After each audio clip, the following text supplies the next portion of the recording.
اعوذ باللہ من الشیطان الرجیم، بسم اللہ الرحمن الرحیم۔ سب سے پہلے درود و سلام محمد و آل محمد پہ، اللہم صلی علی محمد و آل محمد۔ آج کی ہماری ویڈیو ہے حضرت علاء الحق پنوی رحمۃ اللہ تعالیٰ علیہ کا ایک بہت ہی زبردست فرمان ہے کہ درویش کا دل کیسا ہوتا ہے۔ پہلے ہم تھوڑی سی ہسٹری حضرت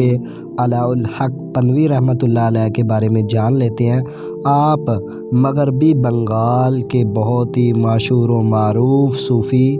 جید بزرگ گزرے ہیں۔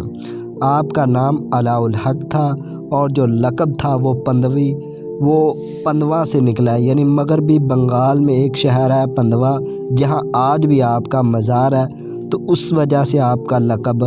پندوی پڑ گیا تھا۔ آپ کی مشہور و معروف کرامت تھی کہ ایک دفعہ دریائے گنگا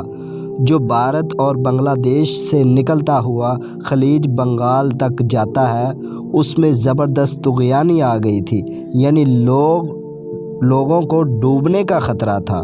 تو وہ گھبرا کے حضرت علاء الحق پنوی رحمۃ اللہ علیہ کے پاس آئے اور کہا کہ حضرت دعا فرمائیں کہ جو دریائے گنگا ہے نا، وہ ابھی اچھلنے ہی والا ہے، یعنی ابھی بستی میں اس کا پانی داخل ہونے والا ہے۔ تو آپ نے جو اپنی چادر تھی وہ دریائے گنگا کی طرف کر دی اور اللہ تعالیٰ سے دعا کی، اور فوراً ہی وہ جو دریائے گنگا تھا وہ اپنی طغیانی کو چھوڑ کے اپنی نارمل حالت میں آ گیا تھا۔ تو یہ مشہور و معروف کرامت ہے حضرت علاء الحق پنوی رحمۃ اللہ علیہ کی۔ آپ فرماتے ہیں کہ یہ جو درویش ہوتے ہیں نا، درویش کا دل پانی بھرنے والی، یعنی یہ جو پرانے زمانے میں لڑکیاں کنوؤں سے پانی بھر کے جو گھڑا اپنے سر پہ رکھ کے چلتی تھی، یعنی وہ جو گھڑا ان کے سر پہ ہوتا ہے نا، اس گھڑے کی طرح ہوتا ہے درویش کا دل۔ یعنی وہ لڑکیاں اپنے سر پہ انہوں نے وہ پانی کا بڑا ہوا گھڑا رکھا ہوتا ہے اور وہ چل رہی ہوتی ہیں، یعنی اس گھڑے کو انہوں نے ہاتھ سے نہیں پکڑا ہوا ہوتا، تو وہ اس کو ایسے ہی اپنے سر پہ انہوں نے رکھا ہوا ہوتا ہے، لیکن وہ چل رہی ہوتی ہیں، لیکن ان کا جو دھیان ہوتا ہے وہ سارا کا سارا اس پانی کے بڑے ہوئے گھڑے کی جانب ہی ان کا دھیان متوجہ رہتا ہے کہ اگر وہ گھڑا گر گیا اور وہ گھڑا ٹوٹ جائے گا اور وہ پانی سارا ضائع ہو جائے گا، ان کی اتنی محنت، جو انہوں نے اتنی محنت سے، اتنی مشقت سے، اتنا سفر کر کے کنویں سے پانی بھر کے گھر میں ضروریات کے لیے لا رہی ہیں، تو وہ سب کچھ ضائع ہو جائے گا۔ تو آپ فرماتے ہیں درویش کا دل اس پانی کے گھڑے کی طرح ہوتا ہے، جس طرح وہ لڑکیوں کی توجہ ہر وقت، یعنی چلتے ہوئے گھڑے کی جانب متوجہ رہتی ہیں کہ کہیں گھڑا گر نہ جائے، اسی طرح درویش بھی ہر وقت اپنے دل کی جانب متوجہ رہتا ہے کہ ما سوائے اللہ کے، یعنی اللہ تعالیٰ کی سوا کوئی بھی خیال، کوئی بھی چیز میرے دل میں نہ جائے۔ یہ آپ فرما رہے ہیں کہ درویش کا دل اس طرح کا ہوتا ہے کہ وہ ہر وقت اپنے دل کی جانب متوجہ رہتا ہے، ما سوائے اللہ کے کوئی بھی خیال میرے دل میں نہ آئے۔ اس طرح ہوتا ہے درویش کا دل، کیونکہ دل جو ہے نا وہ اللہ تعالیٰ کا گھر ہے، اور گھر میں مکین ہی رہتا ہے، مکین کے علاوہ اور کوئی بھی گھر میں نہیں ہونا چاہیے۔ یہ آپ حضرت علاء الحق پنوی رحمۃ اللہ علیہ کا فرمان ہے کہ گھر کا جو مکین ہوتا ہے وہی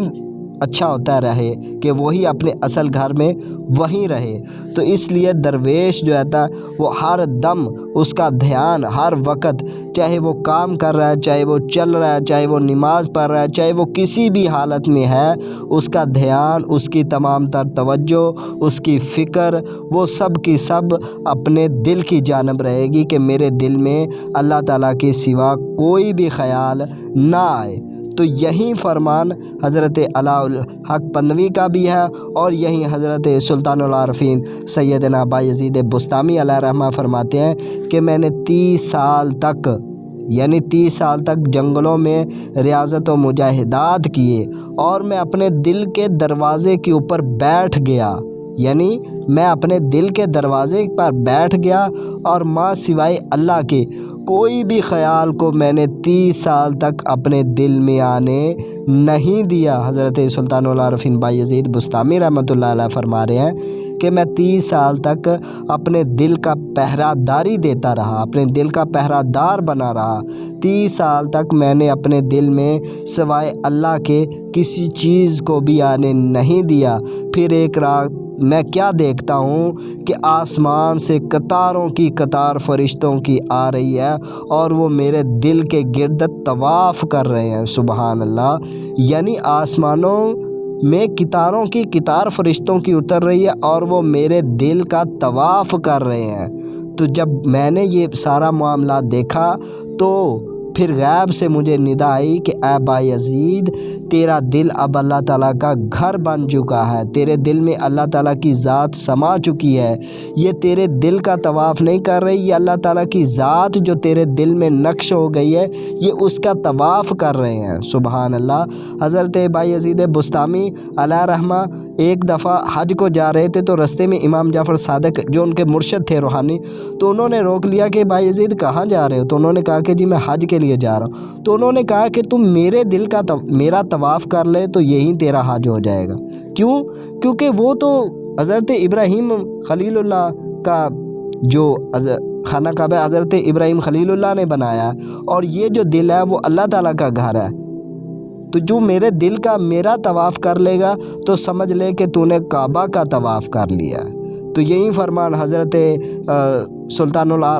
فقر سلطان باہو رحمۃ اللہ علیہ کا بھی ہے کہ مرشد دا دیدار باہو سانو لکھ کروڑا حجا ہو، یعنی جو مرشد ہے فنا فی اللہ ہے، اس کے دل میں اللہ تعالیٰ کی ذات بس رہی ہے تو اس کا دیدار مجھے لاکھ کروڑ حجوں سے بھی زیادہ افضل ہے۔ حضرت سلطان الفقر رحمۃ اللہ علیہ کا یہ فرمان ہے، حضرت سلطان باہو رحمۃ اللہ علیہ کا۔ تو آج یہ بھی فرمان حضرت علاء الحق پنڈوی کا بھی ہے کہ درویش کا جو دل ہے نا وہ پانی کا بھرا ہوا گھڑا ہے جو عورت اپنے سر پہ رکھ کے چل رہی ہے، لیکن اس کی تمام تر توجہ، تمام تر فکر اس گھڑے کی جانب ہی رہتی ہے۔ تو ملتے ہیں کسی اور ویڈیو میں، تب تک کے لیے اللہ حافظ۔